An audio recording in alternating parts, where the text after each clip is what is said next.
আসসালামু আলাইকুম। আজ কথা বলবো মহাকাশ নিয়ে। অতি সম্প্রতি গতকাল আজকে যে ভিডিও করতেছি গতকাল খবরে দেখা গেল যে কানাডা থেকে একটি স্পেস আ চন্দ্রযানে গমন করছে। তো ৩ জন ব্যক্তি ১০ দিন সেখানে অবস্থান করছে। কিন্তু তারা হয়তো ল্যান্ড করতে পারেনি কোনো বিশেষ কোনো কারণে। তারা আবার পৃথিবীতে চলে আসছে। গতকাল রাত্রে ৮টার দিকে তারা একটা সাগরে অবতরণ করছে পানিতে। তো কথা হচ্ছে যে এই মহাকাশ যান পাঠানো বা মহাকাশ বিজয় করা বা বিভিন্ন পৃথিবীর যে ভৌগোলিক অবস্থান আছে সেইটার গণ্ডি পের হয়ে তারা আরেকটা যে চন্দ্রযান যেটা মানে চন্দ্র বা চাঁদ যে পৃষ্ঠ বা দেশ আছে সেখানে অবতরণ বা সেখানে বসবাস করার জন্য যে প্ল্যান সেটা উন্নত বিশ্বগুলা দেখাচ্ছে বেশ কিছু বছর গত শতাব্দীতে হইছে এবং এই শতাব্দীতেও করতেছে। সেটা নিয়ে কথা হচ্ছে যে সেটা কতটুক সত্য আর কতটুক মিথ্যা। তো আপনি এখানে এটা গবেষণা করতে হলে আমাদের সকল মানুষকে কিছু কোরআন থেকে জানতে হবে। না হলে তো এই বিষয়ে জানাটা অনেক কঠিন। আর মহাকাশ বা পৃথিবীর বাইরের যে অবস্থান, ভৌগোলিক অবস্থান বা বায়ু বেগ, বায়ু শূন্য কি এগুলো সম্বন্ধে জানতে হবে। স্পেস কিভাবে যায়। ধরেন পৃথিবীর স্টার্টিং যেখান থেকে হয় ভূগর্ভ যেখানে জি এর মান মানে যেটা হচ্ছে নিচ দিকে সবসময় মানে টানে যেটা আকর্ষণ অভিকর্ষণ আকর্ষণ সেটা হচ্ছে আমাদের কেন্দ্র এই পৃথিবী সেই দিকে সব বস্তুকণাকে টানে। তো এইটার যে বায়ু যে স্তর আছে তার উপরে যে অবস্থান আছে সেটা শূন্য মানে বায়ুহীন। যেখানে কোনো কিছুকে যদি প্রবেশ করানো হয় যেটা বিজ্ঞান এর আগে প্রমাণ করছে বা বলছে সেটা হচ্ছে সেখানে স্থির থাকে কোনো বস্তু নড়েও না চড়ে না কারণ এমন একটা জায়গা সেটা বায়ু শূন্য থাকে সেখানে তার কেন্দ্রে জিয়ের দিকে আসে না বা উপর দিকেও যায় না এরকম। আর দ্বিতীয় কথা হচ্ছে যে আমাদের এই পৃথিবী থেকে চন্দ্রের অবস্থান কত কিলোমিটার দূরে যেটা ওনারা প্রকাশ করছে বা যেটা একটা তাদের কথা হলো এত কিলো এত হাজার এত কোটি কিলোমিটার দূরে সে চন্দ্রের পৃষ্ঠ। আমার কথা হচ্ছে যদি এত কিলোমিটার দূরে চন্দ্রের অবস্থান হয় সেটা কি দিয়ে মাপা হইছে মানে আপনার যেটা মাথার উপরে দেখা যায় চন্দ্রের সেটা কত দূর বা কত দূর এটা এটা প্রশ্ন রয়ে গেছে। এটা সঠিক ক্যালকুলেশন কি আছে না নাই আসলে থাকার কথা না কারণ এটা আল্লাহর সৃষ্টি সেগুলাকে ধইরা মাপা তাদের কোনো অঙ্কের মাধ্যমে আনা সম্ভব না। কারণ পৃথিবীতে আল্লাহ কুরআন এই মহাকাশ নিয়ে কথা বলছে যেখানে আমাদের মতো মানুষগুলাই পৃথিবী গবেষণা করে এইখান থেকে ওই অবস্থানে যাওয়া এত সহজ রাস্তা আল্লাহ রাখে নাই। সেই রাস্তাগুলা বলছে তোমরা চেষ্টা করে দেখো আয়াতগুলায় তাই বুঝাইছে মানে আল্লাহ বুঝাইতে চেয়েছে এইখানেই যে আমরা যাতে কখনো যতই চেষ্টা করি কিন্তু এই পৃথিবীর বাইরে যাওয়া আমাদের পক্ষে সম্ভব না। যদি এটা ধরে নেই তাহলে সত্যিকারেই তো আল্লাহর কথা সত্য যদি আমরা এই পৃথিবী থেকে যাই কারণ ৮৬ সালে প্রথম এই রাশিয়ান দেশ থেকে সোভিয়েত ইউনিয়ন থেকে তখন প্রথম চন্দ্র আকাশে যান যায় সেটা কি সেটা হচ্ছে প্রথম একটা লাইকা নামে একটা কুকুরকে পাঠায় এরপরে নীল আর্মস্ট্রং তারপরে ইয়ারা কলিংস এরা তিনজন ব্যক্তি সেই এই চন্দ্রযানে নেমেছিল বা চন্দ্রে ঘোরাফেরা করছে তারপরে তারা চলে আসছে পৃথিবীতে আবার। তো এটার সত্যতাটা কতটুকু আছে সেটা বড় কথা এবং তারা কেন এটা করে সেটা জানাটাই বেশি। যে আসলে আমাদের এই পৃথিবীর থেকে বিজ্ঞানের যে ব্যবস্থাপনা যেটা হচ্ছে সর্বোচ্চ যেমন প্লেন আবিষ্কৃত হয়েছে এক দেশ থেকে আরেক দেশে ল্যান্ড করতে পারে উপরে উঠে বাতাসের বেগের সাথে তারপরে ফুয়েলের মাধ্যমে সেই যানটা চলে এক দেশ থেকে আরেক দেশে যান যেটা হয়তো প্লেন পারে কিন্তু যে রকেট তৈরি করছে আপনি যদি দেখেন আমি মানলাম, আমি প্রথম স্টার্টিং বা যেটা যে হ্যাঁ আমাদের চন্দ্র যাইতে হলে এত হাজার কিলোমিটার, এত লক্ষ কিলোমিটার আমাকে পাড়ি দিতে হবে। এই জন্য আমি একটা ফুয়েল সিস্টেম তৈরি করে একটা, বা যে জ্বালানি দিয়ে যাওয়া যায় সেটা দিয়ে একটা রকেট তৈরি করে আমি স্টার্টিং এ চলে যাচ্ছে, যেটা দেখাইতেছে আর ওকে। তো এই বায়ু পথটা পের হয়ে যখন আপনি বায়ু শূন্যতে যান, সেখানে তো কোনো কাজ করার কথা না। এই স্পেস সেটা তো আর কাজ করবে না, কারণ সেখানে তো সে স্থির হয়ে যাওয়ার কথা। সেখানে সে আর পরবর্তী স্টেপ যেতে মানলাম যদি যাইতে পারে, হ্যাঁ গিয়ে চন্দ্রের পৃষ্ঠের কাছে চলে গেছে, এখন সে অবতরণ করবে সেখানে। সেইখানে তার যানটা বা তার রকেটটা সেখানে লঞ্চ করবে।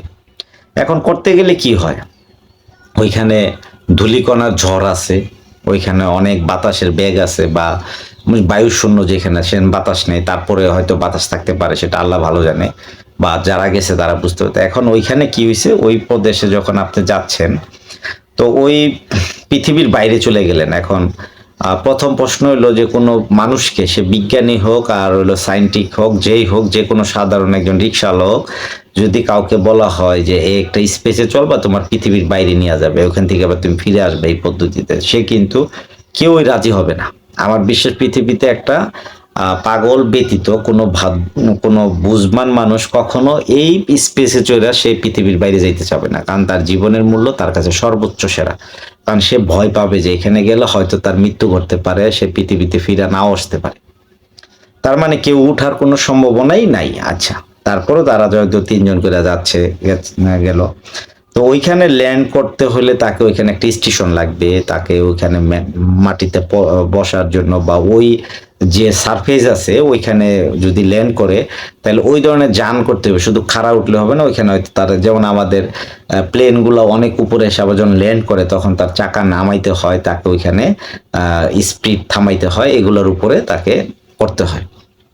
তো এই যে ব্যাপারটা আছে ওইখানে টোটালি এই বিষয়টা কি নাই। আচ্ছা, এখন কথা হলো যে ওইখানে কোনো কারণে আপনি সত্যিকারে আপনার বিজ্ঞান আপনাকে ওইখানে পৌঁছে দিছে, ঠিক আছে মেনে নিলাম। এখন ওইখান থেকে সেম পৃথিবীতে আসতে হলে সেম রকেট লাগবে, লাগবে না? ওই কারণ বায়ু স্তর ভেদ করে নিচে নামতে হবে, আবার সোজাসুজি আপনার কক্ষপথে, মানে আপনার যেই পথে গেছেন সেই পথে আপনাকে, বা ওই মহাশূন্য আবার পৃথিবীতে চলে আসতে হবে। এই যে প্রসেসটা আছে, এই প্রসেসে মাধ্যমে যখন তারা পরবর্তীতে আসে, সেটা একটা ছোট্ট একটা অবস্থানে, ওইটা প্যারাশুট আকৃতির, সেটা দিয়ে সে ঝুলতে ঝুলতে নিচে নেমে আসে। তো এই আসা যাওয়ার মাধ্যমে মাঝখানটাই কিন্তু আমার কাছে মনে হয় যে এটা টোটালি একটা ফেক ব্যবস্থাপনা দেখাচ্ছে। আচ্ছা, তাহলে ফেক কেন হয়, এটা কেন করে পৃথিবীতে এই যে মহাকাশ গবেষণাকার যারা আছে, যেসব স্টেশন তৈরি করছে বা যেখানে গবেষণা করে, যে রেস্ট্রিক্টেড এরিয়া আছে, এই এরিয়াগুলো নাকি তার দেশের প্রধানমন্ত্রী যাইতে হলেও, তার দেশের রাষ্ট্রপ্রধান বা প্রেসিডেন্ট যাইতে হলেও তাকে বিশেষ পাওয়ার বা সময় বা অনুমতিবিহীন সে যেতে পারে না। আচ্ছা, এখন তারা এই পৃথিবীতে তারা মঙ্গল গ্রহ জয় করতেছে, তারা চন্দ্র জয় করতেছে, এরপরে অন্য কোনো স্পেস প্লুটো, তা বুধ, নেপচুন, বিভিন্ন জায়গায় হয়তো তারা এক সময় বলবে আমরা যাচ্ছি, তাদের এটা কার্যক্রম, কার, নাসা গবেষণা। আচ্ছা, এখন আসেন এই গবেষণা সত্য মিথ্যা কতটুকু। এখন হচ্ছে কি যে এটা নিয়ে আরেকবার যখন ইয়ের আগে ছিল, তখন ওই আমেরিকানরা যখন ওইসব জায়গায় গেল, তো ওখানে কিন্তু ওই যে পতাকাটা দেখাইছিল যে ওইটা ছায়া পড়ছে, তারপরে ওইটা উল্টা দিকে নড়তেছিল, বা এটার একটা ফেক যে ব্যাপারটা এটা তুলে ধরছিল, অন্য একটা গবেষণা দেখাইছে, অন্য একটা বিশ্লেষণধর্মী ভিডিও।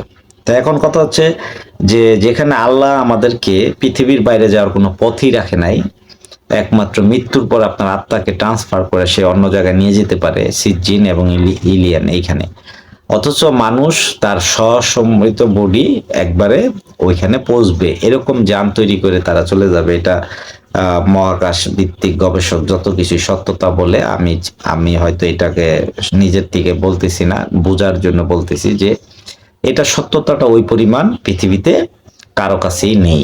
শুধু এটা একটা মানুষকে একটা জায়গায় বোঝানোর জন্য যে আসলে এটা করে কেন, হাজার হাজার কোটি টাকা, ডলার ব্যয় করে, কারণ পৃথিবীতে যে দেশগুলা নেতৃত্ব থাকে, যারা কিনা ক্ষমতায়ন দেখায় পৃথিবীর বাইরে যারা মানে এটা কেন, যাতে এই যে পৃথিবীর মানুষ যে একটা নীরব অবস্থায় বসবাস করে, খায়, ঘুমায়, কাজ করে সারাদিন, সেই জাতিগুলা যে এক জাতি আরেক জাতিকে টেক্কা দিয়ে যাতে উপর দিকে না যেতে পারে, তার জন্য একটা জাতি যারা কিনা এই উন্নতির চরম শিখরে আছে, তাদের চিন্তা হইলো কিভাবে পৃথিবীর মানুষকে বোঝানো যায় যে আমরা পৃথিবীতে সেরা গবেষক, বিজ্ঞানের গবেষণা সেরা, এইখানে যদি না আসতে পারো তাহলে তুমি পৃথিবী কিভাবে চালাবা। তখন তারা এইগুলা নিয়ে আয়োজন করে এবং মানুষকে তার বিভ্রান্তিকর একটা পরিস্থিতিতে তাকে ফালায়, কারণ সে যাতে বুঝতে পারে যে পৃথিবীতে কোনো মানুষ যখন বসবাস করতে যাবে বা ক্ষমতায়ন করতে যাবে, পৃথিবীকে নেতৃত্ব লিড দিতে যাবে, তখন ওই জাতি বা ওই গোষ্ঠী, ওই রাষ্ট্র যাতে বলতে পারে যে আমরাই পৃথিবীর শ্রেষ্ঠ জ্ঞানী এবং শ্রেষ্ঠ গুণে গুণান্বিত। আমাদের যে জ্ঞান বিজ্ঞান তোমাদের দেশে বা তোমার কাছে নাই, তুমি আমাকে প্রভু মানো, আমি পৃথিবীর শ্রেষ্ঠ প্রভু।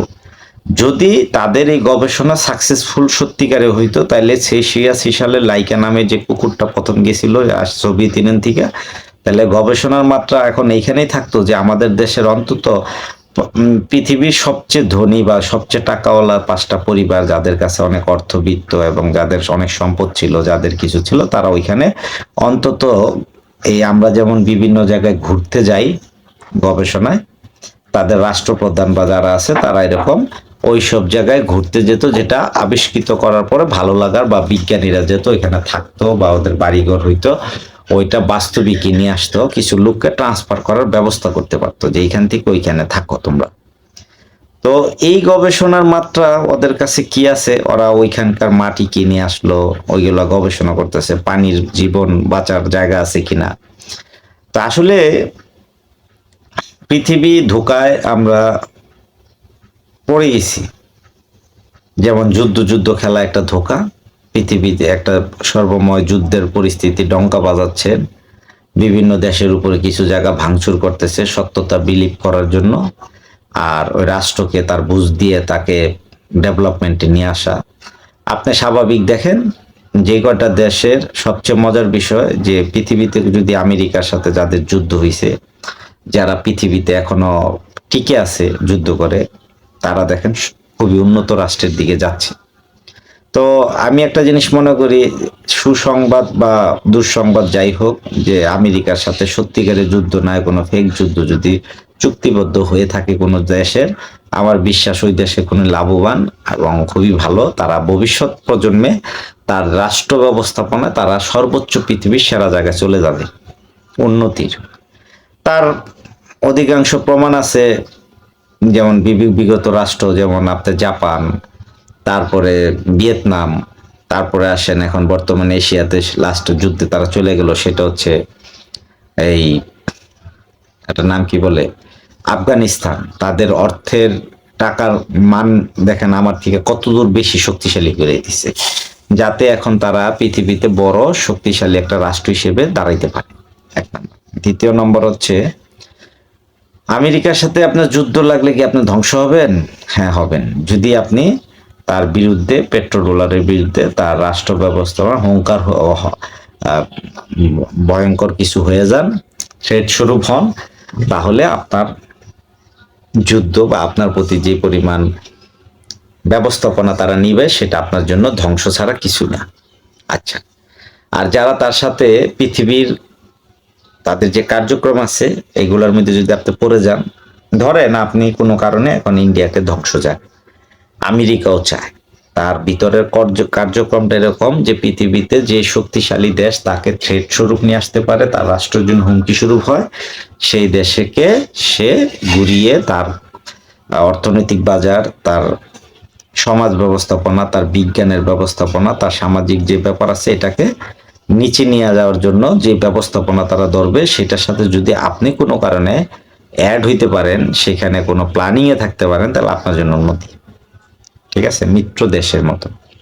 কিন্তু যুদ্ধ ভাব, এখন এই যে যুদ্ধ ব্যবস্থাপনা সমাজকে যে জায়গা দ্বিখণ্ডিত করতেছে, যে ব্যবস্থাপনা আজ আমরা নষ্টের দিকে চলে যাচ্ছে এই সমাজ, এই ব্যবস্থাপনা, এটা কখনোই আর সুস্থ পথে ফিরবে এই বিশ্বে এখন আর হবে না, কারণ এইখানে আগ্রাসনবাদী না, এখানে অর্থনৈতিক ব্যাপারটা এক নম্বর এসে দাঁড়াইছে। কারণ প্রত্যেকটা রাষ্ট্র যুদ্ধ করে তারা ধ্বংস, যাই হোক কত পরিমাণ হচ্ছে কি হচ্ছে সকলে জানে, কিন্তু কিছু রাষ্ট্র এমন জায়গায় চলে যাচ্ছে তাদেরকে তাবেদারি করে এত টাকা ইনকাম করতেছে, অন্য দেশগুলা দরিদ্র থেকে আরো দরিদ্র হচ্ছে। যেমন আফ্রিকার দেশগুলা দেখেন, মধ্যপ্রাচ্যের কিছু দেশ, ইয়েমেন, বিভিন্ন দেশগুলাকে দেখেন, আমাদের এশিয়ার কিছু দেশ আছে যারা দেখেন দুবেলা ভাত খাবে সেই শক্তিটা তার নাই। আর তারা তাদের দেশগুলাকে যে অট্টালিকা, যে উচ্চতায় নিয়ে গেছে, যে রাস্তাঘাটের পিছনে যে টাকা ইনভেস্ট করছে, সেটা সাধারণ মানুষের পিছনে তারা ইনভেস্ট করে না। স্বাভাবিক অঙ্ক দিয়ে আপনি দেখেন, আমি উন্নত রাষ্ট্রের যতগুলা, সিঙ্গাপুর, মালয়েশিয়া, ইংল্যান্ড, ইউরোপের দেশ, আমেরিকান স্টেট, এরকম হয়তো আপনি 30-40টা দেশের নাম বের করতে পারেন যারা খুব উন্নত। তাদের দেশে যাওয়ার জন্য প্রত্যেকটা মানুষ ব্যাকুলতা তার থাকে অন্তরে, ঘোরার জন্য, ইয়ের জন্য। এই রাষ্ট্রের যে রাস্তাঘাটে যে টাকাটা খরচ করছে, এমন কিছু দেশ আছে আপনি, আমাদের পৃথিবীর যে থার্ড ওয়ার্ল্ড, যে তৃতীয় বিশ্বের দেশগুলো আছে, যারা কিনা এখন আমরা যখন 80, 86 বা 80 সালে, 70 সালে যে জীবনযাপন করছি, ওরা এখন 2026 সালে ঠিক 80 সালের জীবনটাই যাপন করতেছে। ওদের এখানে ওই রাস্তার টাকা বা যে পরিমাণ তাদের এই প্রসাধন ইউজ করে বা রাষ্ট্র মেরাম, রাষ্ট্র সৌন্দর্য বৃদ্ধি করছে, যে যে টাকা খরচ করছে, এটা যদি তার কিছু পরিমাণ ওই রাষ্ট্রের মানুষের খাবারের জন্য পৌঁছে দিত, তাও তারা খুব ভালো খেয়ে অনাহারে দুর্ভিক্ষে পড়তো না। তাইলে তারা এই যে বিজ্ঞানের প্রসার এবং এই যে ভয় দেখানো, জুজুর ভয় দেখানো, আসলে কি ওদের কাছে কিছুই নেই, শুধু ওই পারমাণবিক বলে একটা মারছিল, সেই ভয়টা এখনো বিশ্ব ভয় পায়, যেটা জাপানের একটা ব্যবস্থাপনায় আজ সেটার দুষ্টচক্র ছিল জাপান, যে জাপান আজকে তারা উন্নয়নের সেরা জায়গায় চলে গেছে অন্য অন্য রাষ্ট্র ব্যবস্থাগুলোকে ধ্বংস করে। আমেরিকা তার অ্যালাইনমেন্ট ছিল, আমেরিকার সে এখন পৃথিবীর সকল মানুষ কিসে ভয় পায় জানেন? কিসে ভয় পায়? বিজ্ঞানে না অমুকে না, ভয় পায় যে আমেরিকা একবার যেহেতু জাপানকে দ্বিতীয় বিশ্বযুদ্ধে যেই বোমা হিরোশিমা নাগাসায় মারছে, সেই বোমা তার কাছে এর চেয়ে হাইড্রোলিক বোমা বা পারমাণবিক বোমা এর চেয়ে বেশি আছে। এইগুলা যদি কোনো কারণে অন্য একটা দেশে মারে, ওই যে যেটা দেখছেন আপনি, যে ভয়টা পাইছেন যে ওইখানে যেটা মারছিল এতে তারা ধ্বংস হয়ে গেছে, তারপর দেশ ওই পর্যায়ে ধ্বংসের লীলা এরকমই হয়েছিল, যেখানে এখনো বাচ্চা হইলে নাকি বিকলাঙ্গ হয়, বিভিন্ন সমস্যা হয়। তা আপনি তো ওরকম একটা বোমা খাইতে চাবেন না। এই যে ভয়টা, এই ভয়টা যে তারা তৈরি করে দিছিল জাপান পৃথিবীতে, এই জন্য পৃথিবীর কোনো রাষ্ট্র আমেরিকার সাথে বাকবিতণ্ড বা যাই করুক, কিন্তু তারা যুদ্ধে ওই পর্যায়ে যাইতে চায় না, যে উনি ভয় পায় ওই জায়গায় যে উনি যদি পারমাণবিক বোমা, অ্যাটম বোমা আমার উপরে মারে, তাহলে আমরা তো পৃথিবীর জনগণ একবারে ধ্বংস হয়ে যাবে। এই যে ব্যবস্থাপনা একটাই তৈরি করে দেওয়া, তার যে বলয় তৈরি করে দিছে, সেইখানে সে বিজ্ঞানের উদ্ভাবক করছে তারা, সেরা ওই যে মহাকাশ, তারা ল্যান্ড করতেছে, মহাকাশ তার কথা শুনতেছে, এই যে ব্যাপারগুলো আছে পুরোটাই তো একটা ফেক একটা ব্যবস্থাপনা তারা নিয়ে নিছে। এখন আপনি যদি এই ব্যবস্থাপনার কোন দিকে চিন্তা করেন, এটাকে ভাঙতে যান, তা আপনার তো এই পুরো পৃথিবী রুলস ভাঙার সাহস আপনার হবে না। হবে একদিন হয়তো, আল্লাহ যেদিন তার ব্যবস্থাপনা নিবে, আল্লাহ নিচ্ছে, আল্লাহ জানে কোথায় কারে কখন পাওয়ারে রাখতে হয়, কোথায় কাকে কখন নামাইতে হয়, এটা তার চালের চেয়ে বড় কিছু না। তো তাই সেই ব্যবস্থাপনাটাই আজও বিশ্বকে, এই শতাব্দী হয়ে গেছে প্রায়, কিছু বছর গেলে শতাব্দী পূর্ণ হবে যে আমেরিকার ক্ষমতায়ন, সেই ব্যাপারটা। তবে আমেরিকা তার অবস্থানে রাইট, তার অবস্থানে সে পৃথিবীকে, আমি সবসময় বলি, সে কোনো কার্যক্রম খারাপ ভালো যাই করতেছে, যা আপনার চোখে দৃষ্টিকটু বা আপনার চোখে ভালো লাগে, যা, কিন্তু সে আপনার মন জয় করে নিয়েছেন, বারবার বলি, কারণ সে পৃথিবীকে ন্যায্য মানে কি বলে সঠিক দিক নির্দেশনা সে দিচ্ছে। কারণ কি, তার বিজ্ঞান আপনি নিচ্ছেন, না হলে তো আপনি নিতেন না, তার জ্ঞান আপনি নিচ্ছেন, না হলে নিতেন না, তার রাজনীতিক যে ডেমোক্রেসির যে তত্ত্ব সেটা আপনি নিছেন, যেটা আপনার জন্য এখন বেশ সমাজের চেয়ে বেশি বেটার কোনো কিছু আর পাচ্ছেন না, তার মানে সে সফল। এখন আপনি যদি এরকম হইতো, সে সফল না হলে তার দেশে তো যাইতে যাবেন না, ড্রিম মানুষের আমেরিকা যাওয়ার ড্রিম, তো এই যে টোটাল ব্যাপারটা আছে, এখান থেকে আমাদের বের হওয়া এত সহজ তাও না। এটাকে ভাঙতে হলে আপনাকে জ্ঞান দিয়ে ভাঙতে হবে। আমি মনে করি পৃথিবীর মানুষ সত্যিকারে একটা জ্ঞানী প্রসেসিং এ যদি চলে আসে, গবেষণা করে লব্ধ হয় আমেরিকা না শুধু, আসলেই সর্বোচ্চ। আর মজার বিষয়, আল্লাহ অবশ্যই জ্ঞানী, সে যে জ্ঞান বিতরণ করে মানুষকে, তার দ্বারক বাহক পৃথিবীর সবকিছুই। যে জাতি, যে পৃথিবী, যার জ্ঞান আছে, যার কাছে, যার জ্ঞান বলতে এখন ফেক হোক, সে বুঝ দিয়ে তো মানুষকে পারে, সেটাও তার একটা জ্ঞান। সেই জ্ঞানের কারণে হলো তারাই ক্ষমতায় থাকে। কারণ জ্ঞানের চর্চা বা জ্ঞান যেখানে হয়, মানুষের বুদ্ধিমত্তা আর উন্মেষ যেখানে হয়, তাদেরকে আল্লাপাক ক্ষমতায় পৃথিবীকে চালাচ্ছেন, তাদেরকে ক্ষমতায়নে বসায় আছে।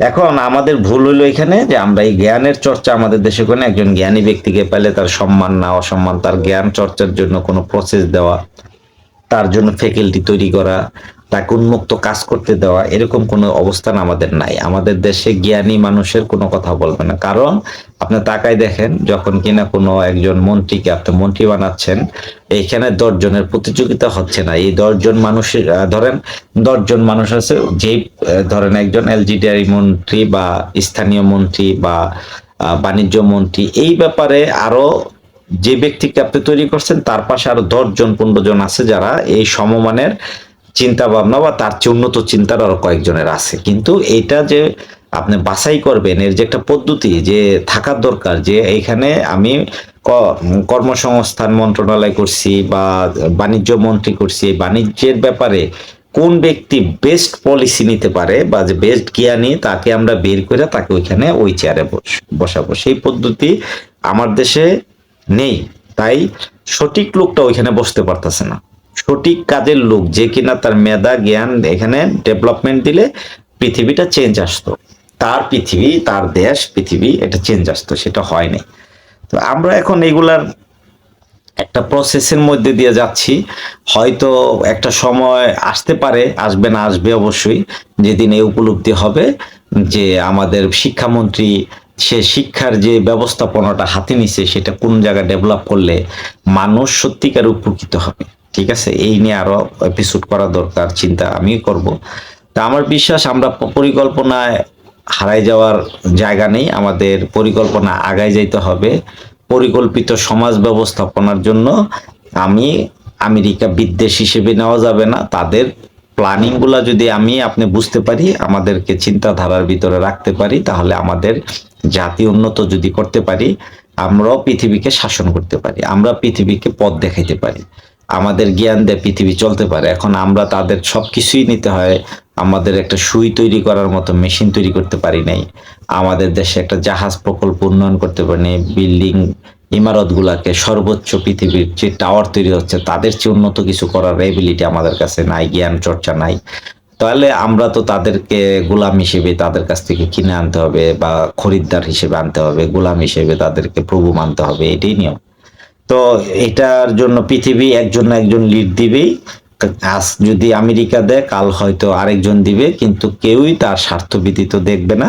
কারণ এই স্বার্থের জন্য তার দেশ উন্নয়ন, তার চিন্তা, ইউরোপিয়ানরা উন্নয়ন করে গেছে, একসময় পৃথিবী শাসন করছে, উপনিবেশিক বানাইছে, আজকে তারা বসে বসে খাচ্ছে, পৃথিবীর অর্থনৈতিক বাজারকে নিয়ন্ত্রণ করতেছে তারা।